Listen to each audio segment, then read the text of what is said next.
Nana Rose here. In reference to Chapter 6, I realized I had forgotten to show you the picture of the Duchess and the cook and the baby with Alice. So here's the other picture I forgot to show you. Now these photos are, not photos, these illustrations, these drawings, are the classic drawings in the original Alice in Wonderland book. John Tenniel was really well known and had done lots of illustrations for lots of books. And his pairing with the illustrations for Alice in Wonderland are classic. So I can't even imagine using any other illustrations to use with you today. I want to take a moment though and talk about voices. When reading, choosing the voice that works for you as the reader is part of the fun of reading aloud with character voices. For example, I was thinking, have you ever done that when you were like playing around, making a fish face where you put your cheeks in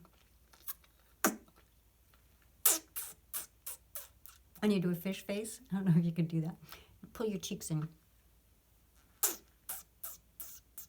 That's why I decided to make my fish talk like that, because I was thinking of that fish face that you have fun playing around with. And then I was thinking about frogs having a mouth that goes kind of all the way around there, and that's why I decided to pull it in and do my frog voice that way. But I was thinking another way you could do a frog is they ribbit, right? So it could be, ribbit, a letter to the Duchess from the Queen to play croquet, ribbit. I mean, you could do it that way too. But whatever imagery comes into your mind of what a frog looks like or what a frog might sound like, ribbit, it could be the Duchess, for the Duchess, a letter to the Queen to play croquet. I mean, you could do all sorts of things. A fish could be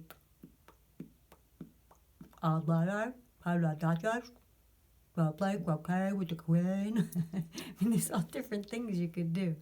So part of the fun when you're reading is for you to challenge yourself and come up with the voices. For example, the cook or the Duchess or the baby.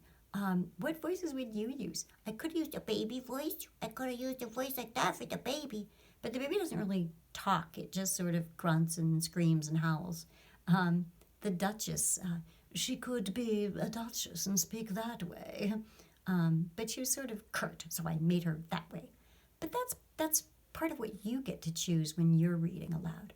So whatever book you're working on right now that you're reading, for staying at home and COVID and having reading lessons at home, if you're reading, Captain Underpants, or if you're reading one of the Nate the Great books, or maybe you're reading one of the, I'm trying to think of the Magic Treehouse books, whatever book you're reading, think of different voices. Maybe you're reading the Harry Potter series.